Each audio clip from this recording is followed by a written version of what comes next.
Bienvenue dans le podcast Les Mycophiles, là où les professionnels et les experts des champignons nous parlent de leur métier, de leur passion.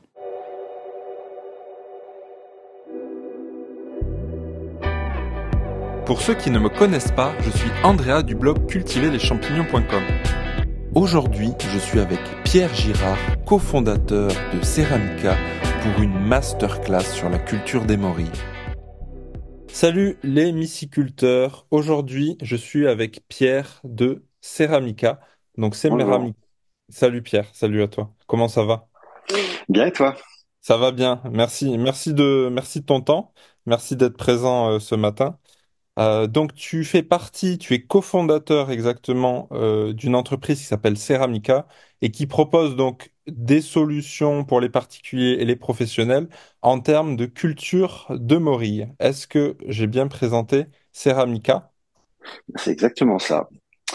Exactement ça. Je suis passionné par la myciculture, en particulier quand elle est appliquée en extérieur et en forêt pour ce qui est de la morille. Ceramica, c'est une entreprise qui produit du blanc de semis. On est semencier morille, avec la particularité d'encapsuler le mycélium dans un pot qui est fabriqué en terracotta. Donc on utilise plusieurs outils que sont des analyses de sol pour pouvoir préconiser des choses intéressantes aux maraîchers. Et puis on propose aussi de l'équipement de type serre ou matériel d'irrigation. Ok, super. Et avant Ceramica, toi, t'as fait des études en rapport avec les champignons? C'est quoi un peu ton parcours, on va dire, Alors, universitaire entre guillemets? j'ai pas été à l'université, mais j'ai un parcours plutôt dans l'informatique. Initialement, j'étais passionné d'informatique.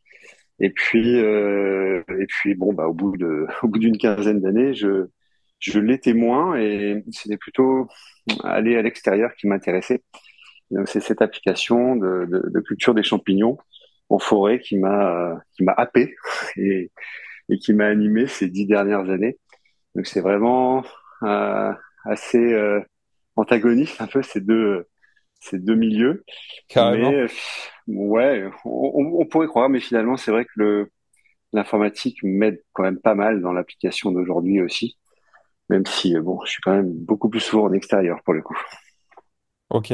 Et du coup, ça a commencé comment cette histoire de champignons? Qu'est-ce qui t'a dit, qu'est-ce qui t'a amené à te dire, ben, vas-y, je commence l'entreprise Ceramica. Ok. À quel moment t'as basculé, si on peut dire? J'ai commencé par une formation autour de la myciculture, parce que c'est quelque chose qui m'a intéressé. Donc je suis allé me former en Belgique chez Casper et Magda Verfaillie, chez Mycelia, hein, une entreprise belge. Et puis bah, durant ces 10 dernières années, j'ai opéré une veille sur la morille en voyageant à travers différents pays où la culture était déjà appliquée. Et puis l'idée d'utiliser la céramique, elle est simplement née de l'observation de pots de fleurs qui sont posés souvent sur le rebord de nos fenêtres et qui moisissent entre guillemets, c'est-à-dire qu'ils sont colonisés par des différents mycéliums ou bactéries. Et c'est vraiment de cette observation-là, on va dire, qui peut caractériser une intuition, qu'a découlé beaucoup de tests pour arriver 2 ans plus tard à ce qu'on peut appeler une preuve de concept, le fait de sortir des morilles issues d'un pot de fleurs entre guillemets. C'est plus un Aoya qu'un pot de fleurs, si on veut le qualifier. Et puis bah, passer tous ces tests, il a fallu le mettre à l'épreuve sur des parcelles pour voir si c'était réplicable, dans quelle mesure, et si c'était stable, tout ça. Ok. Alors, avant de continuer, je tiens à dire en fait que tu m'as contacté, toi, par email. Et en fait, je t'avoue, j'étais réticent, j'étais très réticent à, à l'idée de Ceramica, en fait, tout simplement parce que je comprenais pas le concept, etc. Et que je suis très content aujourd'hui que tu sois là et que tu aies pris contact avec moi pour vraiment m'expliquer, en fait, le projet, le concept, et qui scientifiquement m'a parlé. m'a semblé sérieux et c'est pour ça que j'ai tenu à t'interviewer. Enfin, je dis ça pour nos auditeurs parce que c'est vrai que finalement, quand ils pensent, la Maurie, c'est un sujet un peu sulfureux, tu sais, genre, déjà, il y en a assez peu qui se lancent et la plupart des gens que moi, personnellement, j'ai connus à s'être lancés dans une méthode traditionnelle, ben, ils ont été un petit peu déçus. Ils ont Donc, échoué. Bah, c'est ça. Bah, je comprends tout à fait l'appréhension qu'on peut avoir. Pourquoi avoir besoin de céramique finalement pour faire pousser des champignons? J'aurais eu exactement le même réflexe si j'avais pas passé tant d'années à échouer comme tant d'autres sur cette culture. Cette culture, elle est un peu piégeuse dans le sens où on va avoir des résultats une première année avec un SMI, on va dire qu'on peut comparer à celui de la pleurote ou de n'importe quel autre champignon qu'on enfouit dans un substrat pour mener à une fructification. Malheureusement, cette application-là, elle va donner des espoirs qui seront ruinés dès la deuxième année ou la troisième année du fait de chute de rendement. Donc c'est ça qui amène les gens à penser que c'est une culture difficile et qu'il faut se méfier, hein, puisque c'est ça le piège, c'est d'avoir un résultat une première année et de se dire oh bah c'est facile en fait. Et puis on réplique ça sur une plus grande parcelle et puis tout s'effondre après avoir fait les investissements. Donc c'est ça qui échaude un peu les cultivateurs. Et donc pourquoi la céramique? Ben, c'est parce qu'il a bien fallu trouver quelque chose pour stabiliser ses rendements et comprendre pourquoi il ne l'était pas auparavant. ok, super intéressant. Du coup, pour revenir à ton entreprise, donc ça fait 10 ans qu'elle existe, c'est ça? C'est ça, Et du coup, toi, t'es associé avec d'autres personnes. Vous êtes trois sur le projet, si je me trompe pas? c'est ça. On est trois. Moi, je vais m'occuper plus du volet biologique ou de la stratégie, on va dire. Jonathan, lui, dirige le volet commercial de l'entreprise et il va conseiller les nouveaux cultivateurs, sensibiliser le grand public, par exemple, par le biais de reportages télévisés. Et puis Rémi, lui, va former les nouveaux cultivateurs qui arrivent pour faire du rendement, pour en vivre. Et puis il va également s'occuper de l'opérationnel de nos propres terrains, puisqu'on est cultivateur depuis depuis 10 ans maintenant. Voilà pour la petite Ok. équipe de trois Ah, personnes. ok. C'est vrai que euh, être dans la partie prod, c'est quand même super important pour se tenir, comme tu dis, tu fais de la veille technique, mais si tu produis pas, tu peux pas appliquer la veille technique et par la Oui. suite former non plus, quoi. Moi, sans être cultivateur, c'est pas possible de se targuer d'être semencier entre guillemets, puisque sans quoi on vend du vent. Hein, Des pelles et des pioches. bah c'est ça, c'est ça. Non, non, mais en plus c'est assez mortifère de faire le contraire, puisque si les gens sont en échec, on ne saurait pas pourquoi. Et donc derrière, il faudrait assurer un service après-vente qui est pas forcément très agréable. Donc voilà, on va le voir, il y a différents acteurs du milieu qui en ont, qui en ont essuyé les conséquences. Donc c'est vrai il faut faire le métier avant de dispenser le savoir, quoi. Totalement, totalement d'accord. Du coup, pour revenir à la Maury, est-ce que tu pourrais expliquer à notre audience quel est le cycle de vie de ce champignon, sa particularité et les défis qu'on peut l'y associer en le cultivant? Bien sûr. Alors, une fois qu'on l'inocule en terre, la morille va opérer ce qu'on appelle une propagation de son mycélium à partir d'un milieu riche, c'est le blanc de semis, sur son substrat de céréales, vers un milieu qu'on dit pauvre. Alors, pauvre entre guillemets, c'est la terre. Et ça va durer une soixantaine de jours. C'est vraiment ce qui constitue la découverte de Donald Hoover, l'étudiant américain, qui a découvert la faisabilité de la pousse de la morille dans sa chambre d'étudiant. Il y a une sacrée paire d'années, c'était en 1986-85. Ah oui, ça remonte. Ça remonte, mais cet homme-là est décédé un an après avoir fait sa découverte et après avoir déposé son brevet. Donc il a jamais pu en bénéficier, le pauvre. Bon, on était encore loin on va dire, d'une application commerciale, mais c'est quand même lui qui a découvert ce transfert du milieu riche au milieu pauvre. Donc, merci à lui. Et voilà, hein, ça s'en est suivi une vingtaine d'années où il s'est pas passé grand-chose puisque ses associés n'ont pas réussi ou en tout cas tardivement, à répliquer ce qu'il avait trouvé. Et ce qui a mené, bah, aujourd'hui, on a un Gary Mills qui est aux États-Unis qui fait pousser des morilles, une variété en tout cas, euh, mais ça reste à petite échelle. Donc c'est vrai que c'est nos, nos amis asiatiques qui ont appliqué cette méthode sur de grandes parcelles, qui en ont tiré pour l'instant un fruit intéressant. En tout cas, voilà, tout part de cet étudiant, Donald Hauer, il y a 20 ans. C'est assez intéressant de le souligner parce que c'est vrai qu'on n'entend pas si souvent parler. Donc voilà. C'est vrai que moi, c'est la première fois du coup que j'en entends parler. Et donc, ce Donald-là, lui, ce qu'il a réussi à faire, donc c'est en gros, comment dire, cultiver un premier mycélium, du coup, répliquer le mycélium. Pour le moment, Et c'est vraiment ben, la première partie qu'il a fait. Il avait pas encore réussi à faire l'approche qui permet de former les sclérotes, je présume. alors si, hein, il a été il a découvert cette notion de milieu riche, milieu pauvre, mais il a été jusqu'à la fructification, hein, la formation de Ok. carpophores dans un bac, dans un simple bac posé dans sa chambre d'étudiant. C'est ça qui est assez fou. Parce que bon, propager du mycélium finalement c'est assez simple.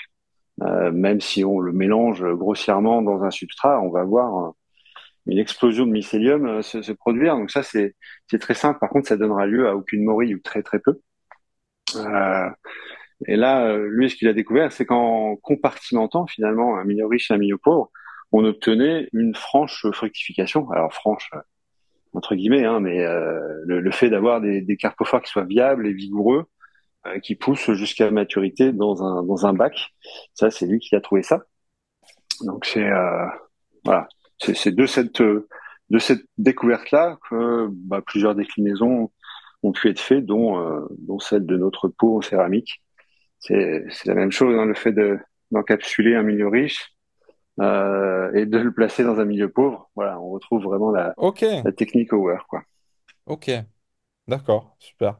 Et vas-y, je t'en Ouais, prie. donc c'était pour continuer. En fait, j'avais commencé à dire que le mycélium se propageait. Donc ça, c'est une première phase de sa phase végétative. Et ensuite, les températures froides arrivent dans la nature, qu'on simule ces températures ou pas. Est-ce que tu peux Euh, nous donner, pour que l'audience comprenne bien, là, dans la nature, le mycélium en terre, on se situe à quelle période?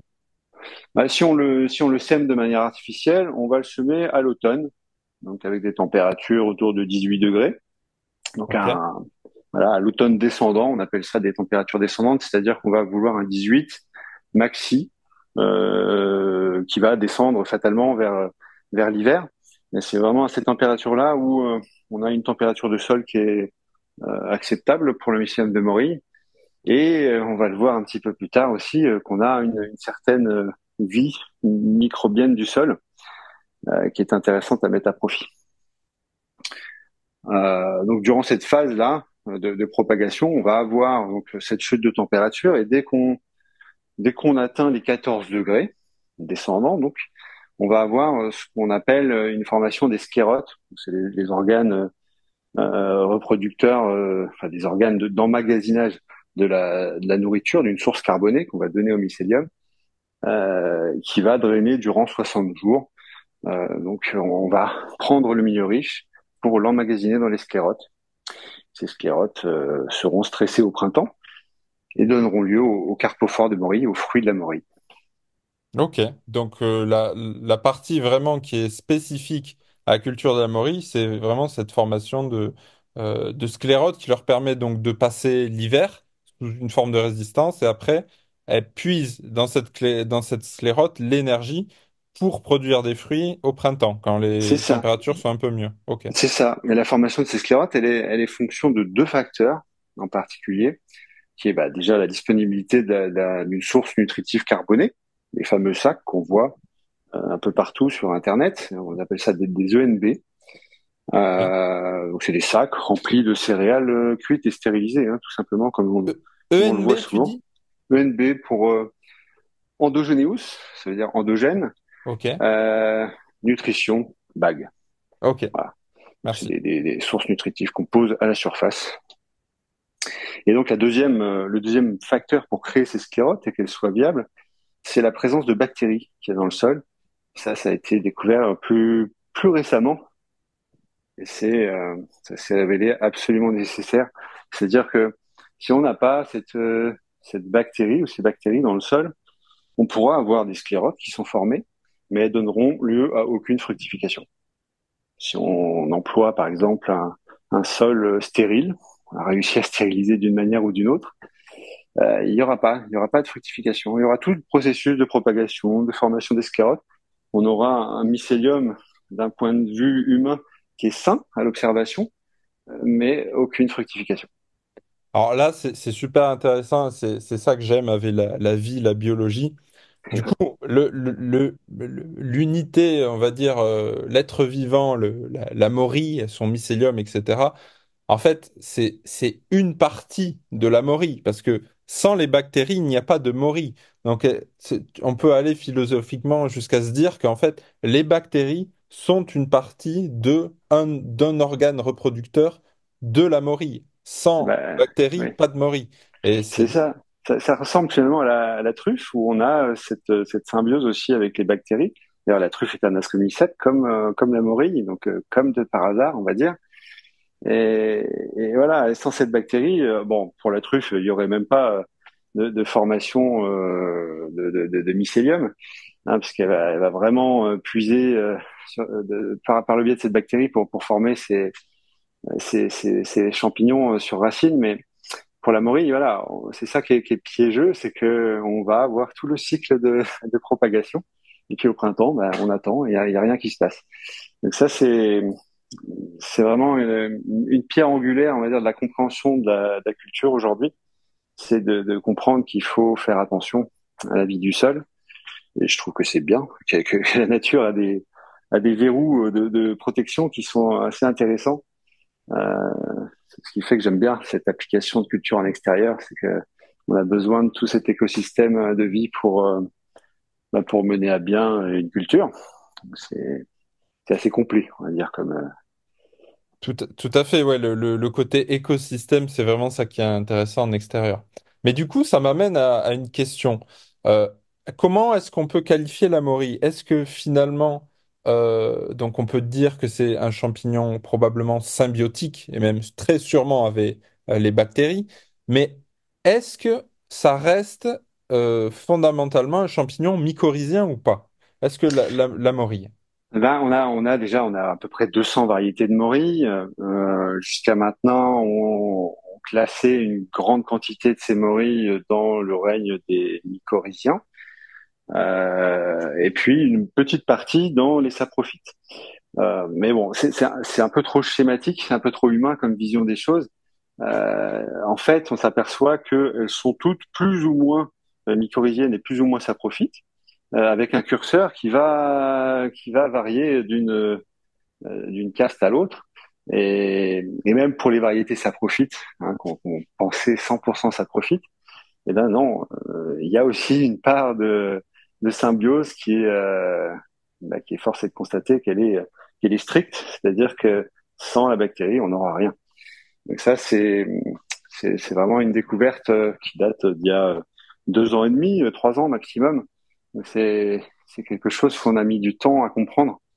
Et puis également chez les essayants chinois à l'autre bout du monde, en Asie, on a des belles démonstrations de culture, mais on va le voir, euh, c'est en demi-teinte, c'est-à-dire on a plusieurs applications différentes, plusieurs angles d'attaque pour appréhender ces bactéries qui sont intéressantes à discuter. Ben justement, venons-en aux faits. Donc, cette culture de Maury, donc après avoir été découverte aux États-Unis, elle a été vachement développée du coup en Asie, de manière maraîchère, si on peut dire, donc comme on en parle depuis tout à l'heure, en extérieur, etc. Est-ce que tu peux nous parler donc du problème qu'il peut y avoir dans cette approche traditionnelle, si on peut dire, de la culture de la morille? Ouais, tout à fait. Alors, faut savoir qu'il y a encore quelques années, les cultivateurs asiatiques étaient en difficulté. On le voit pas sur les réseaux puisque leur société est assez imperméable à la nôtre historiquement. Donc les informations ont du mal à transiter. Mais voilà, la majorité des cultivateurs étaient en difficulté du fait de ce piège qu'on a évoqué tout à l'heure, qu'au début on a des rendements et puis ils chutent sans qu'ils sachent pourquoi. Et donc ça, ce semis qu'on peut appeler semis traditionnel, on l'a appelé comme ça, il donnait des rendements de l'ordre de 300 grammes au mètre carré, à peu près 10 morilles par mètre carré, alors qu'il nécessite une grande quantité de mycélium à enfouir. On l'enfouissait soit en sillon, soit ce qu'on appelle des poquets, c'est des petits tas qu'on fait dans le sol. Mais dans tous Ok. les cas, ce mycélium enfoui en quantité va épuiser de manière effrénée toute la vie bactérienne du sol. Et ça, c'est là où le problème réside, c'est que comme le mycélium est enterré, il va pas mourir hors saison. Donc à passer la fructification, il va perdurer dans le sol et il va continuer son job de consommation des bactéries. Et c'est ça qui mène à l'échec. Au bout de la deuxième année, on va observer plus de la moitié du résultat qu'on a eu l'année précédente. La troisième année, on n'aura plus rien. Pour ceux qui ont eu un très bon résultat en première année, du fait par exemple d'utiliser vraiment beaucoup de mycélium, par exemple, vont avoir une belle récolte la première année, mais directement plus rien la seconde. Donc finalement, plus on est bon la première année, plus on se casse la gueule la deuxième. C'est ça qui est assez embêtant sur cette méthode et qu'il a fallu résoudre d'une manière ou d'une autre. Donc eux, euh, quand ils ont compris un peu ce qui se passait, ils se sont dit bon, 350 grammes, c'est le seuil, on va dire, de rentabilité de l'opération d'un semis. Donc il faut hisser ça forcément au-dessus du kilo pour que ce soit très intéressant. Et donc eux, leur parade à ça, ça va être d'utiliser du phyto, donc des produits issus de la chimie, Ok. et on va annihiler toute concurrence. Donc on va tuer tout le monde hein, sur un sol donné. Et Ok. ça va, c'est une application assez intéressante de la symbiose. C'est-à-dire que nous, on parle de symbiose avec des bactéries. Bon, là, on voit bien que c'est tout relatif puisque en tuant tout le monde, on va générer un tas de cadavres, entre guillemets, qui va être intéressant pour le mycélium de Morille, qui est très opportuniste, à consommer. Et donc ça nous mène à une récolte qui est vraiment sympathique en première année culture. Et fatalement, la deuxième année, il n'y a plus rien du tout. Donc ça, c'est un peu la méthode bulldozer, on va dire, qui a le mérite de montrer des belles images sur les réseaux sociaux.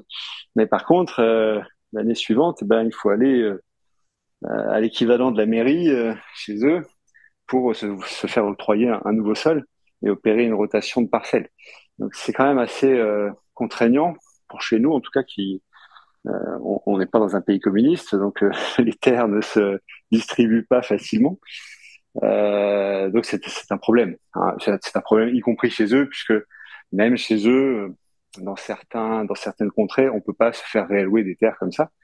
Donc ceux qui ont des très belles récoltes avec du phyto doivent patienter finalement 1 ou 2 ans pour récidiver sur les mêmes parcelles. Donc c'est quand même un facteur limitant dans une Ok. perspective industrielle, quoi. Oui, tout à Donc fait, oui. voilà, ils se déplacent sur des nouveaux terrains à épuiser de nouveau et ainsi de suite. Donc c'est bon, c'est quelque chose qui est pas applicable de toute façon. Ici, on n'aurait pas le droit d'utiliser ces produits. Donc le débat est assez rapidement clos. Donc il a bien fallu trouver autre chose. Bon, de toute façon, on n'était pas conscient au moment de la découverte des pots en céramique que le phyto était de rigueur à l'autre bout de la planète. mais c'est tant mieux. Nous, ce qu'on s'est vertué à faire, c'est d'augmenter finalement les 300 grammes maxi que tout le monde obtenait à l'époque pour hisser ça au kilo. Bon, dans un même temps, à l'autre bout du monde, ils ont trouvé une autre parade, mais qui n'est pas applicable chez nous, heureusement, puisque le Oui, rien passer que la feuille. déjà pour la santé Oui. des consommateurs. Ah Genre, bah c'est ça, parce que le phyto, on va le retrouver dans le champignon. Donc ça, c'est dramatique. Alors eux consomment pas la morille. Historiquement, c'est un peuple qui va la moudre une fois sèche pour en faire un médicament, mais pas la consommer comme ça, comme nous, on la consomme. C'est très culturel. Donc évidemment, le gros stock de la morille asiatique est exporté et ça arrive chez nous ah, sans donc on qu'il y mange ait. des morilles phyto quand même, un Ah peu. bah, quand on va dans un restaurant non étoilé qui sert des morilles à la carte toute l'année, oui, on peut être sûr que. Alors on peut les reconnaître les morilles, c'est-à-dire qu'il y a il y a une part d'import qui vient de Turquie, c'est la majorité. Ça c'est de la cueillette. Donc là on a une variabilité, on va dire, de composition dans les morilles, mais c'est quand même des morilles sauvages, donc il y a pas de problème. Après pour les morilles de culture qui viennent de Chine, donc ça représente à peu près un tiers de l'import. Bah là c'est plus problématique. Ok, Donc, des analyses montrent clairement hein, les produits utilisés. Donc oui, faut pas manger ça. Finalement c'est pas comme un végétal qui va avoir une barrière euh, racinaire qui va filtrer des choses, pas tout, hein. Mais le champignon, lui, il agit comme une éponge. Donc c'est des niveaux de produits dramatiques, quoi. ok, ok. Et donc, on a des problèmes, on va dire, de pérennité dans la production de morilles avec cette méthode, donc on peut appeler traditionnelle, ou même j'ai envie de l'appeler conventionnelle. Ah bah Euh, voilà. Est-ce que, en fait, qu'est-ce que vous avez développé pour pallier à ça? Qu'est-ce qui fait que votre méthode, en fait, euh, elle fonctionne mieux que la méthode conventionnelle? Et quel résultat vous pouvez avoir, vous? Bah alors le résultat on est parti du fait que ces bactéries, on en a isolé une, hein, qui est la Pseudomonas putida. Sans ces bactéries, on a des sclérotes qui sont inopérantes et donc on n'aura pas de fructification. Donc à partir du postulat que c'est absolument nécessaire de l'avoir, eh ben on va s'attarder à comment se forme l'interaction finalement entre le mycélium de Maury et cette bactérie. Ben, cette bactérie, elle embarque littéralement dans les ifs du mycélium de Maury. Et c'est là où c'est intéressant, hein, au microscope, quand on fait un, quand on regarde un if qui a 5 jours de propagation sur un sol, eh ben on va Ok. s'apercevoir que la bactérie est comprise dans l'if hein, directement. Donc elle grimpe à l'intérieur. Donc on peut la qualifier d'opportuniste, on va dire. Hein, elle saute dessus pour profiter du réseau d'if du mycélium qui va très vite, qui va beaucoup plus vite que la bactérie, pour se connecter à différentes sources nutritives que sont la matière organique comprise dans le sol et drainer toute cette matière.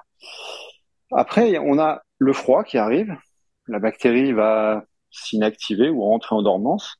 Et là, le mycélium de Maury, il se rebiffe, entre guillemets. Hein, c'est l'interprétation que je peux en avoir à cette heure.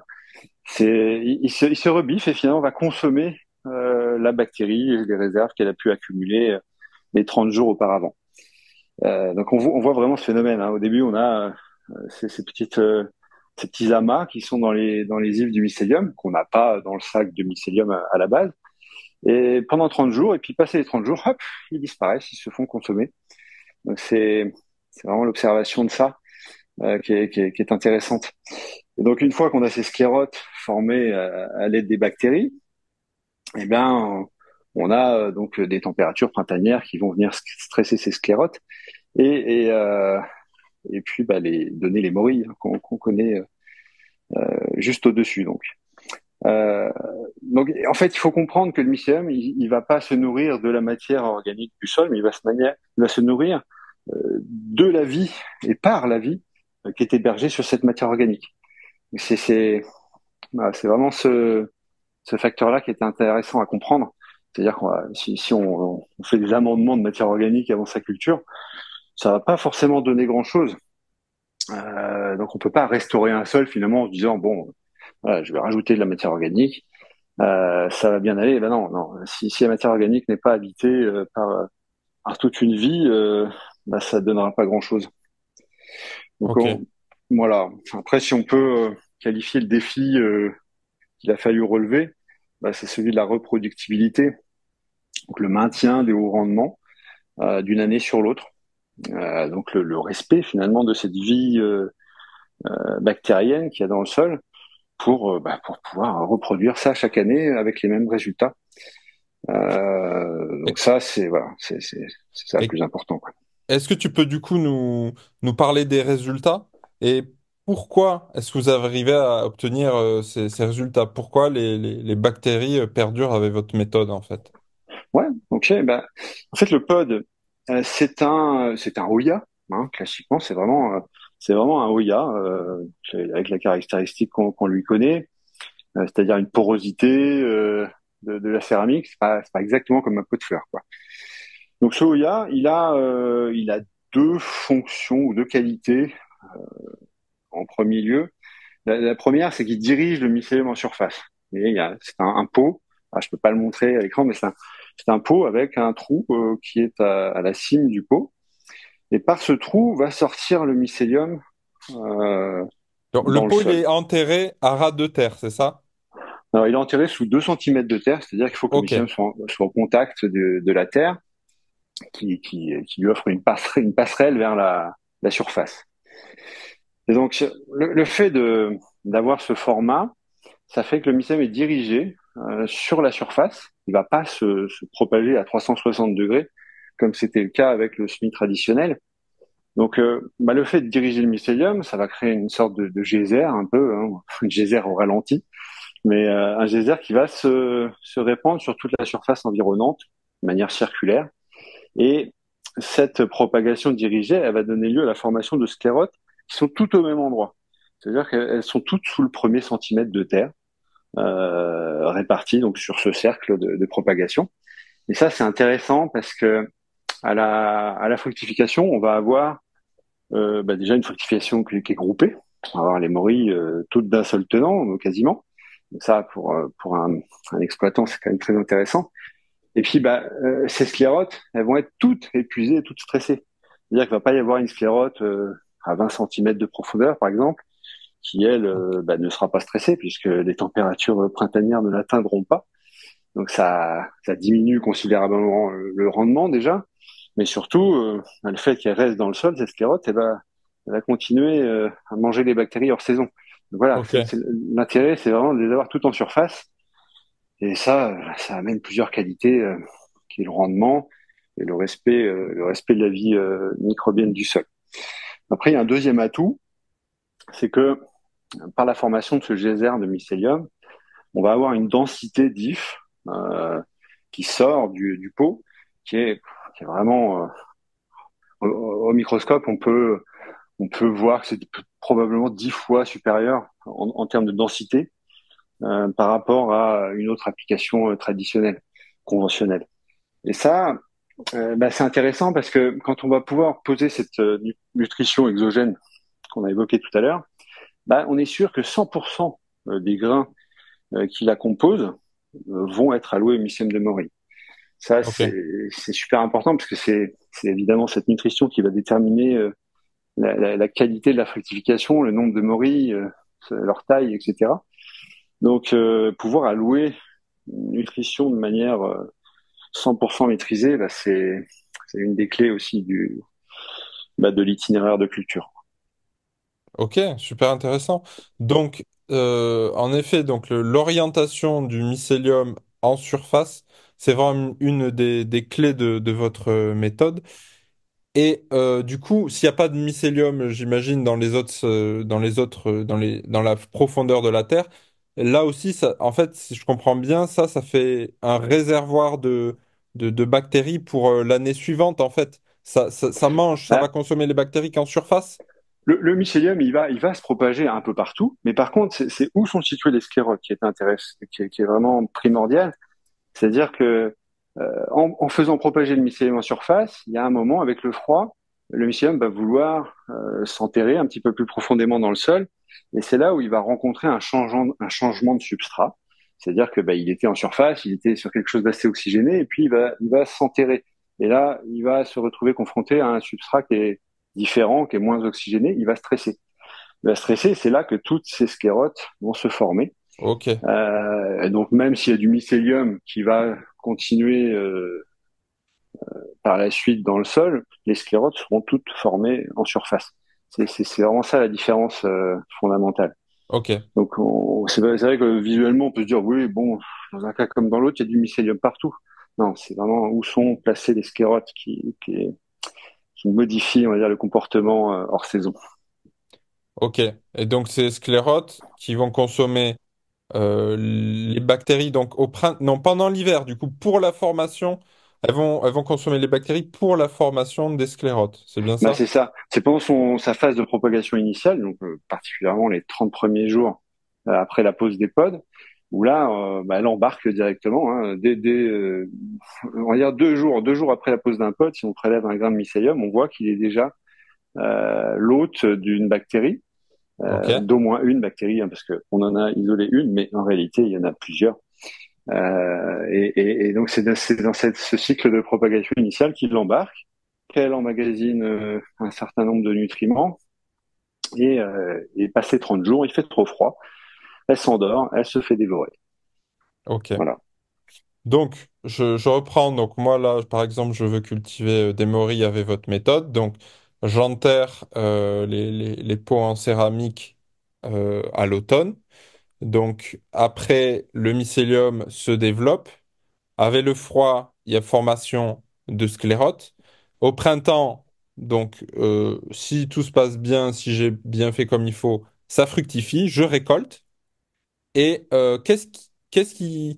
comment je suis sûr d'avoir des morilles l'année prochaine? Enfin, comment je sais qu'il va rester des bactéries dans mon sol, en gros? Le fait déjà d'utiliser ce système-là va forcément conditionner la formation des sclérotes en surface. Donc, Ok, même si certaines n'ont pas fonctionné à la fructification pour une raison X ou Y, les températures d'été vont neutraliser tout ça, puisque ok, c'est en surface. ok, Donc c'est vrai que quand on retire le pot du sol, l'exploitant va épandre le contenu, le mycélium finalement consommé, il va l'épandre sur la surface du sol. Et puis tout ça, ça va se faire neutraliser par les températures. Donc ok.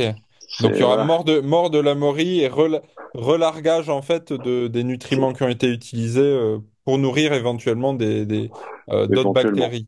Ok, Voilà, éventuellement, effectivement, le mycélium résiduel, il va probablement nourrir tout un tas de petits organismes, les rongeurs aussi sans doute. ok, Mais voilà, le mycélium, lui, globalement, on souhaite qu'il meure hors saison. C'est assez contre-intuitif, hein, parce qu'une des premières questions d'un jardinier, c'est est-ce que j'ai besoin de semer tous les ans? Dans l'espoir, évidemment, que une opération de semis donne des morilles chaque année. Donc on pourrait se dire, ah bah tiens, tant mieux si le mycélium reste dans le sol à la hors saison. Mais non, non, non, c'est tout le contraire. La nature, la nature, elle fait des petits pièges comme ça. en fait, tous les ans, le mycélium, il a le temps enfin, pardon, le sol, il a le temps de se renouveler en bactéries. Et quand on réaccroche la saison en automne, en fait, on n'a pas épuisé notre stock de bactéries parce qu'il n'y a plus de mycélium, elles ont pu se régénérer. C'est bien ça? C'est ça. Ok, ok, Elles sont ok, restées profondément dans le sol. Après, elles vont migrer plus ou moins. Les bactéries, ça aime bien la chaleur. Elles vont migrer sur différentes strates, différentes couches de la terre, mais elles seront pas épuisées par les sclérotes qui retentent une propagation dès que la température est OK. C'est le mycélium de Maurice, c'est un des mycéliums les plus rapides au monde. Hein. C'est vraiment hargneux comme mycélium. C'est Très beau. quelle vitesse à peu près, pour donner un ordre C'est d'idée? un centimètre par jour. Quand on le sème à l'automne, c'est plus d'un centimètre par jour. Ah ouais, C'est ok, impressionnant. Au bout de ok, 3 semaines, on a des propagations qui font des cercles de propagation qui font plus d'1 mètre de diamètre. C'est enfin, ok. c'est assez fantastique à voir à l'œuvre. Super intéressant. Ça y est, là j'ai bien saisi le concept. Super intéressant. Et du coup, cette solution-là, vous l'avez trouvée d'un coup, genre en mode on va tester avec un pod et poum, vous avez eu des résultats? Ou est-ce que ça a été une démarche progressive, essai, erreur, etc. Bah, ça dépend un peu comment on le voit, mais effectivement, c'est l'essai quand j'ai vu ces pots là, de fleurs qui étaient bardés de mycélium, je me suis dit tiens, ça a l'air d'aimer ça, le mycélium, la terracotta. Bon, il y a peut-être une interaction possible, donc j'ai simplement rempli un pot de fleurs que j'ai mis dans le sol, et puis j'ai vu que ça se comportait pas comme d'habitude. Donc j'ai laissé faire, et puis au milieu de notre premier hectare de culture, il y avait une petite partie comme ça qui était testée, puis effectivement, elle a donné lieu à une fructification qui était différente en densité, mais aussi en temporalité, c'est-à-dire que le mycélium était stressé plus rapidement, était plus sensible aux facteurs extérieurs, donc voilà, on décelait quelque chose d'intéressant. Ensuite, bah, de cette observation, il a fallu la répliquer. Puis, on a le droit qu'à une chance par an, donc l'inertie est assez lente. Donc, on l'a répliqué 3 fois, durant 3 années de suite, pour comprendre en fait Ok, pourquoi c'était intéressant de fonctionner comme ça. Parce que c'était vraiment le grand écart quand même entre le fait de balancer du semis dans le sol, d'avoir l'intuition que plus on en met, plus on va avoir de morilles, ce qui est complètement à côté de la plaque. Là, on avait une toute petite quantité de mycélium et des résultats qui étaient 3 fois supérieurs au semis traditionnel pour 5 fois moins de semis. Il y avait quand même une part de genre, c'est bizarre, il y a quelque chose. Donc, pour comprendre, il a fallu observer. Donc, ça nous a pris 3 ans pour comprendre comment ça fonctionnait. Et puis, une fois qu'on avait compris, il a fallu répliquer, finalement mettre des dispositifs les uns après les autres pour voir dans quelle mesure c'était stable sur une session donnée. Et puis, donc ça, c'était d'ailleurs au bout de 4 ans, donc la première application agricole a donné lieu à une belle récolte. Donc là, on était très contents. Et puis, c'est en répliquant la chose une deuxième année, puis une troisième, parce qu'on faisait cohabiter les modalités de semis. Évidemment, on n'avait pas encore 100% confiance dans notre dispositif. On s'est aperçu que notre dispositif, il menait à des récoltes qui sont plus ou moins toutes les mêmes chaque année, alors que les autres modalités, elles chutaient. Et c'est là où on s'est dit, analyse de ce qui se passe, du sol, tout ça. Et puis, on a vu la chute, euh, la chute du niveau de population bactérienne dans un cas et pas dans l'autre. Donc c'est là où on a compris. Et puis il y a des articles aussi qui sont parus dans la presse scientifique qui ont survalidé ce constat qui est l'épuisement des bactéries du sol. Donc finalement tout s'est recoupé et tout est devenu une évidence. Donc aujourd'hui nos parcelles elles sont occupées plus que de petits pots en céramique. Voilà. trop bien. Trop inspirant, la démarche. Bah, C'est, ouais, c'est... c'est un peu l'aventure comme démarche. Il y a pas de c'est vrai Ouais, ouais, qu'on clairement.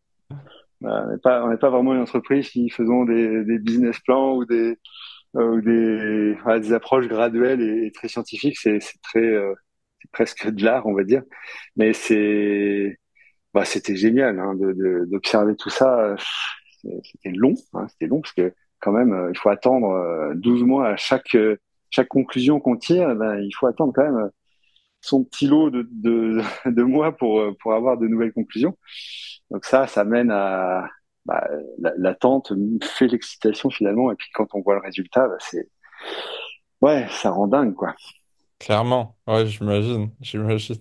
Et du coup, pour revenir à la France et la consommation des morilles, donc euh, de ce que j'ai compris, il y a, comme tu nous le disais, une part des morilles euh, plus ou moins chimiques hein, qui sont emmenées jusqu'en France pour être consommées, et une part de morilles sauvages, donc qui viennent de la Turquie, etc.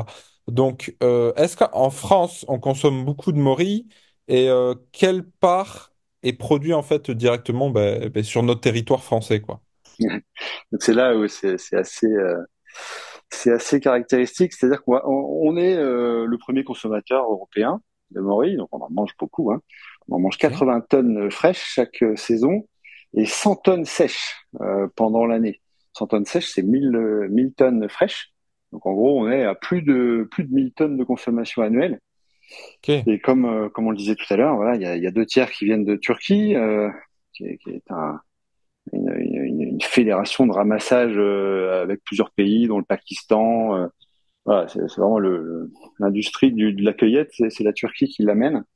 Et puis un tiers du nouveau venu, qui est la culture chinoise, qui se taille une petite part petit à petit, du fait des coûts assez bas, qui Eh est oui. pratique, mais avec les problèmes phyto qu'on connaît.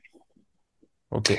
Alors, la proportion du produit français dans ces 100% de morilles, c'est assez faible. Hein. On est dans l'ordre de 5% de morilles françaises. Et Ah dans ces ouais. 5%, Ok. ouais, ouais. Et dans ces 5%, on n'a qu'un seul pourcent qui est issu de la culture française. Donc on a 3-4% de cueillette pour 1% de culture.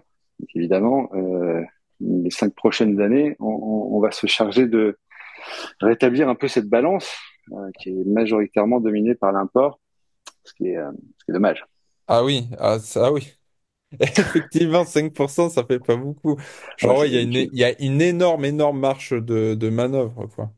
c'est un peu comme la truffe. Il y a 50 ans, on produisait 50 fois plus. Hein, le champignon a été un peu abandonné par la génération qui est la nôtre. Hein. Avant, on avait beaucoup de cueilleurs de forêt qui allaient distribuer aux restaurateurs le fruit de leur cueillette. De la même manière, on avait beaucoup de familles qui cultivaient la truffe. Et puis, tout ça a été abandonné dans l'exode rural, hein, qui a mené à ça. Donc, bon, ça revient au goût du jour, heureusement. Mais il faut refaire ce qui était acquis par le passé. Alors, pour la morille, c'est la culture qui va refaire. Pour la truffe, c'est la reprise de truffières avec des méthodes un petit peu plus modernes. Et voilà, tout ça va se reconstruire. Super intéressant. Bon, bah du coup, hein, j'avais une question qui concernait est-ce qu'on a besoin de producteurs de morilles en France? Je crois que c'est tout répondu. Mais du coup, ça amène une autre question. Ok, on a besoin de producteurs de morilles, mais est-ce que ça vaut vraiment le coup en fait, financièrement parlant, hein? Là, on parle donc on peut évidemment la cultiver pour soi, voilà, pour sa famille au jardin, mais si on veut en faire donc une application plutôt business économique, est-ce que c'est vraiment rentable? Et après, en termes de matériel, globalement, à quoi ça ressemble? Est-ce que, donc tu nous as expliqué, mais finalement, est-ce que c'est compliqué à mettre en place? Enfin, est-ce que tu peux nous parler de l'application économique de votre méthode? Ouais, bien sûr. Alors, aujourd'hui, on a 10 hectares de cultivés en France. Il en faut 150 pour schématiser un peu. Donc, pour cet objectif, on commercialise donc ces pods. Et si on veut rentrer dans le calcul de rentabilité, faisons-le. Donc, on a 4 pods au mètre carré. Ça coûte en année 1 une trentaine d'euros. Ça va générer 1,2 kg de morille de moyenne. Donc, on a 30 euros qui donnent 120 euros de morille. La seconde année, la céramique n'est plus à acheter puisque c'est un matériau durable, réutilisable. On sera à une vingtaine d'euros de ce qu'on appelle le refill, donc le remplissage de mycélium dans les pods, qui va donner lieu à la même fructification. Donc on est sur un rapport de 5, c'est quand même assez intéressant. Donc même avec une décote qui peut être induite par une avarie ou une erreur de parcours de l'exploitant, on reste quand même sur un SMI rentable. Le seuil de rentabilité, il est autour de 350 grammes si on compte le temps de l'exploitant, Ok. le temps du travail. Donc, le système du pod, il va offrir 3 fois ce seuil en potentiel, ce qui est confortable, ce qui est assez sécurisant pour l'exploitant. Et pour répondre à tes questions sur le matériel nécessaire, eh ben, pas grand-chose finalement, puisque il faut un 3/4 d'ombrage. Donc, ce 3/4 d'ombrage va nous servir à opérer un filtre lumineux, mais aussi une barrière contre le vent, hein, qui va diluer l'hygrométrie. Donc ces deux facteurs-là sont remplis par l'abri climatique. L'abri climatique qu'on propose, il s'installe en 1 heure de temps à 2 personnes. Le SMI s'opère en 1 heure de temps, lui aussi, à deux personnes. Et puis derrière, si on est jardinier, mais qu'on a des potes jardiniers, puis il y a deux formats de potes. Il y a le pote jardinier qui est un peu plus gros. Lui, il n'a pas besoin d'être nourri derrière. Donc, finalement, l'opération de semis s'arrête là. C'est simple. Et Ok. si on est maraîcher et qu'on cherche le rendement, pour obtenir davantage de nourris, on va vouloir nourrir le mycélium avec ces fameux sacs ENB. Et là, de nouveau, 1 heure de temps pour poser les sacs nutritifs. Donc ça reste quand même assez simple aujourd'hui, hein, parce que bon, si on retrace les 10 dernières années, je dirais pas ça. Mais aujourd'hui, c'est vrai qu'on arrive à un itinéraire de culture qui est, qui est assez simple et qui ne demande pas beaucoup de temps. En tout cas, quand on achète évidemment le mycélium, s'il faut faire le mycélium, s'il faut faire la nourriture, là, c'est plus consommateur de temps. Mais on va dire le but de Ceramica, c'est de pouvoir euh, proposer tout ça clé en main, sans que, pour que le maraîcher qui n'a pas de connaissance mycicole Ok. puisse opérer sans se prendre la tête entre guillemets. Ok. Ok. Donc si je récapitule, le seuil de rentabilité se situe autour donc de 350 grammes par mètre carré. Ok. Et donc C'est ça. la moyenne c'est 1,2 kg, donc ça fait ouais, 90 euros brut par mètre carré potentiel. Donc ouais, c'est bien, franchement c'est intéressant.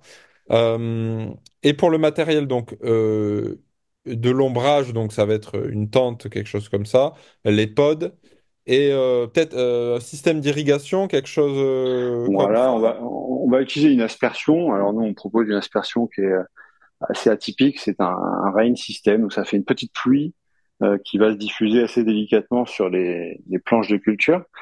Mais en réalité, tout système d'aspersion va convenir pour peu que ce soit pas une immense incendie. C'est OK.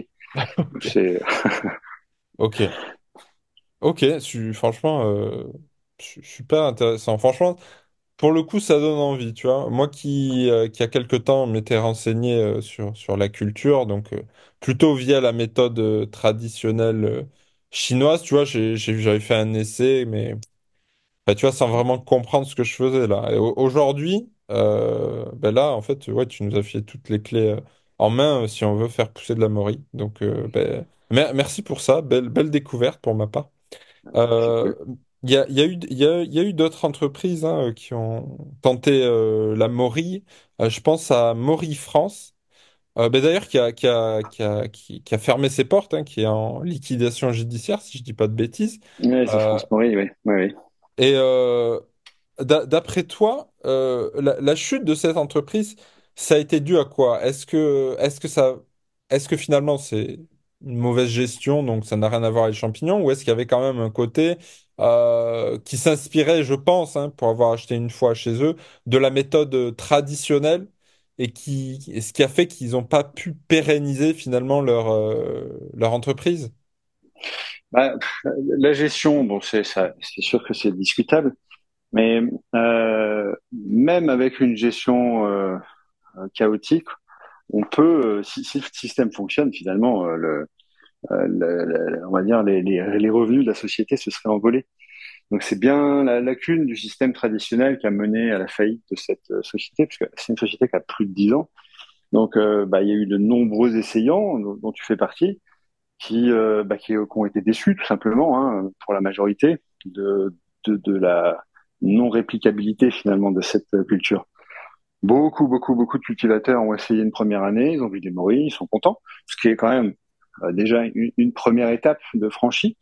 Donc on peut dire merci à cette société pour ça. Mais c'est vrai qu'après, se targuer d'avoir des résultats linéaires et stratosphériques, c'était pas le cas. Donc fallait pas vendre les bœufs avec la fermière. Je ne sais plus quelle est l'expression, mais fallait pas aller trop vite. Et puis surtout, je pense qu'il fallait être exploitant soi-même pour avancer plus vite sur la recherche aussi, mais pour savoir de quoi on parle tout simplement. Donc c'est, on va dire, essentiellement la lacune du SMI traditionnel qui a mené cette société à la faillite, je pense. Ok, ok. Et ouais. Ouais, et du En coup, fait, on a, Excuse-moi. On a d'un côté, on a le modèle chinois qui a été transposé en France, en Europe par France Maury. Les Chinois, eux, se sont dépatouillés en faisant une rotation des terres cultivées. Mais en France, c'était pas applicable, donc l'équation s'arrêtait ici, quoi. Ok, tout simplement, tout simplement. Et du coup, vous avez vos propres souches de morilles. Vous les cueillez pour les transplanter après Ouais. dans vos plantations? Pour une bonne moitié, c'est issu de nos cueillettes autour du massif. Hein. On a les Bauges, qui est un massif très préservé et qui produit toujours des morilles. Mon propre jardin, il y a des morilles qui poussent. Alors malheureusement, elles sont pas cultivables celles-ci, mais d'autres qui sont venus d'un ami qui est un jardinier amateur et qui m'a confié une morille. Il s'est révélé que cette morille était fructifère.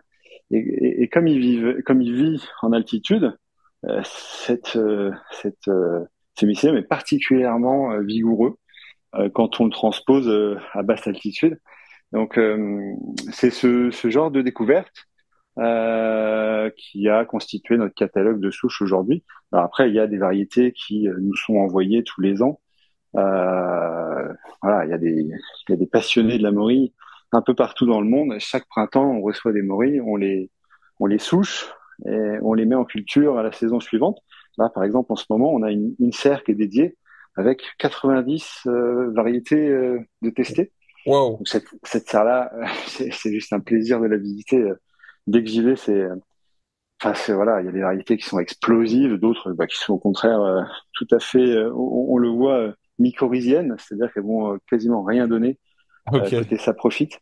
Donc ça fait une énorme sélection. Sur une centaine de variétés, chaque année, il y en a que 10 qui vont fructifier. Sur ces 10-là, il va falloir les entretenir, les purifier pour en tirer vraiment le maximum. Et c'est que la seconde année qu'on va voir le potentiel réel de ce qui a été cueilli par quelqu'un ou nous. Donc c'est un processus assez long. Et aujourd'hui, on a une vingtaine de variétés cultivables avec plus ou moins des qualités gustatives ou de rendement. Euh, Ça va jusqu'à l'épaisseur aussi Ah de oui, la paroi du carpophore. Là, il y a tout un tas de facteurs qui mènent à est-ce qu'elle est viable pour la culture, est-ce qu'elle est rentable, est-ce qu'elle est bonne.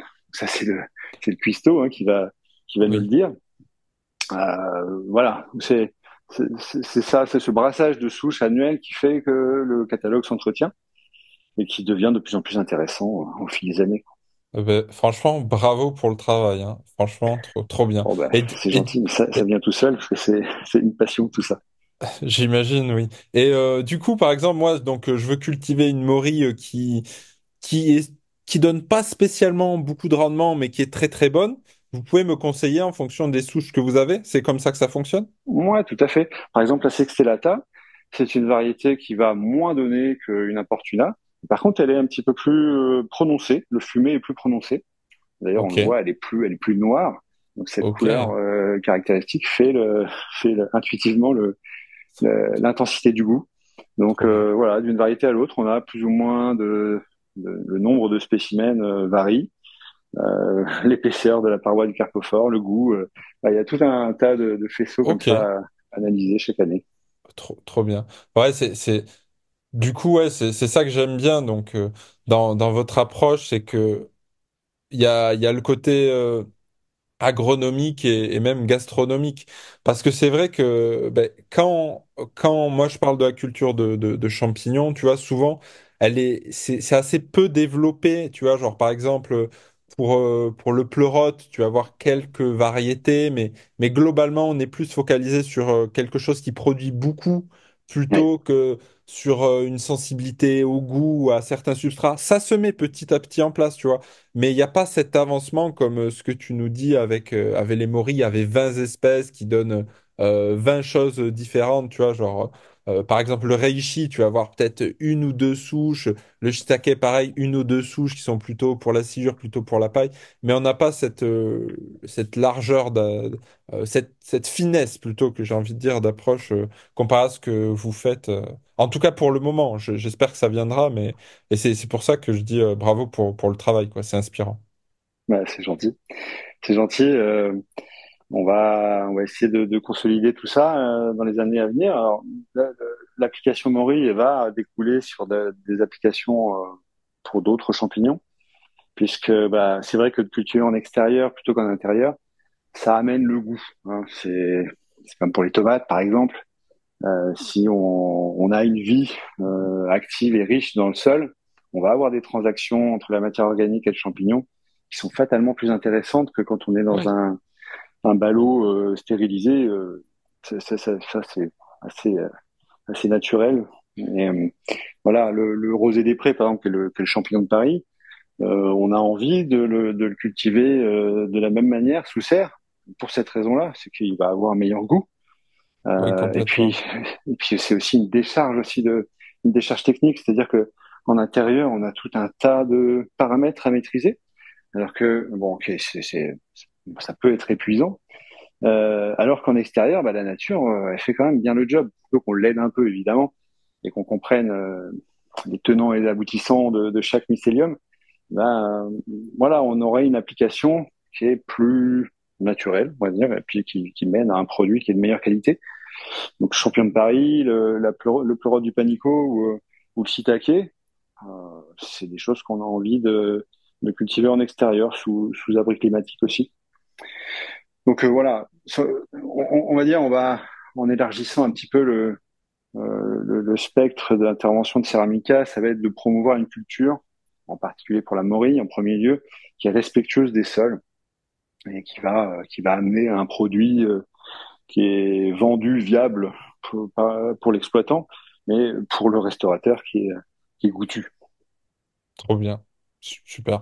Et donc, ça, c'est donc dans l'avenir de Ceramica, développant d'autres espèces de champignons. Est-ce que vous vendez dans d'autres pays? Ah bah alors ça fait 2 ans qu'on vend dans toute l'Europe, donc on est Ok. capable d'acheminer tout ça dans toute l'Europe.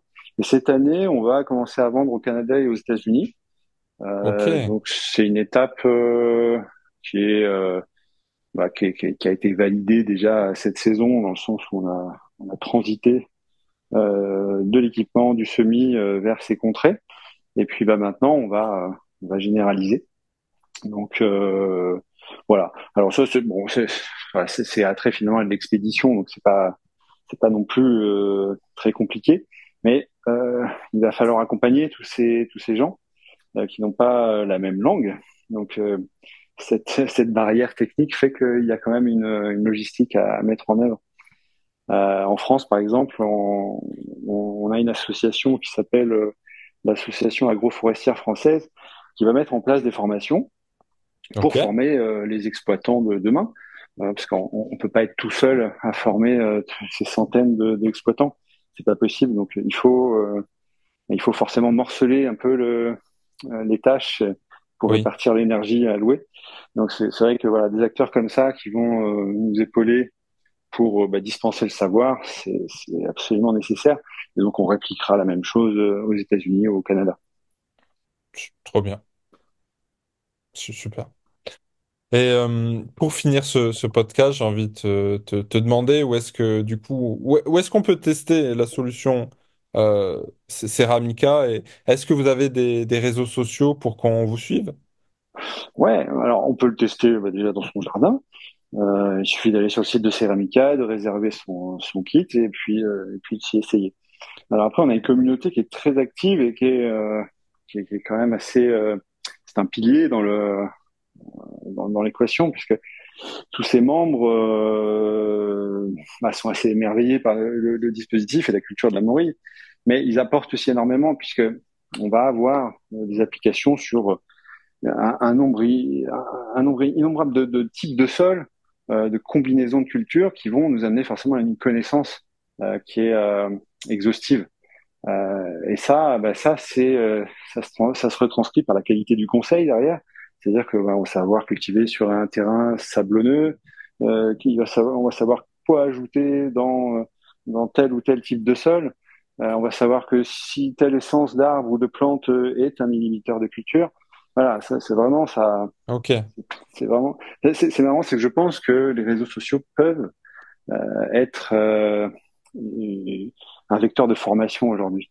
pour les nouvelles générations surtout, mais bon, même les plus vieilles générations dont je fais partie peuvent apprendre comme ça.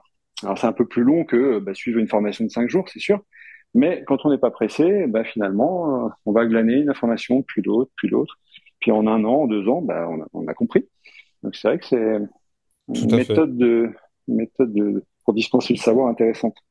Oui, c'est vrai que la communauté, c'est vrai que c'est intéressant. On va brasser une plus large quantité d'informations qu'on va pouvoir recouper. Ouais, tout à fait. Ouais. Ouais, et puis d'avoir un retour des usagers, c'est génial parce que si on expédie le semis comme ça, bien souvent on n'a pas de retour, surtout en cas de succès. Hein, les gens quand ça marche, bon, c'est un dû finalement, et puis très bien, on recommence, mais on va pas avoir de retour plus que ça. Là, avec une communauté comme ça, c'est beaucoup plus facile puisque utiliser un téléphone, prendre une photo, c'est facile. Donc, voir un grand-père qui cultive avec ses petits-enfants, c'est génial. De voir un exploitant qui devient morieur à titre principal, moi, ça me fait chaud au cœur. Donc, c'est vrai que c'est un moteur euh, c'est D'énergie? chaleureux, quoi. Ouais, voilà, c'est de l'énergie. C'est très chaleureux de voir les choses se passer comme ça chez de multiples personnes. Donc, merci à tous les membres actifs de cette communauté qui est Gare aux Morilles. Et Ah, on peut la retrouver où, la communauté, du coup? Gare aux Morilles? c'est sur Facebook. Sur C'est sur Facebook, ok? Facebook, voilà. C'est là Ok, où on retrouve la plus grande majorité des cultivateurs. C'est le réseau social où un peu tout le monde est. Euh, voilà, on a choisi ce réseau pour l'instant, qui nous convient pas ok. mal. Alors donc, si je récap, donc il y a le site. Donc vous pouvez retrouver les liens en bas, juste en bas en description du podcast. Donc le groupe Facebook, le site internet Cerameka. Et donc on peut commander à partir de quand? Il y a une période spécifique pour commander sur l'année?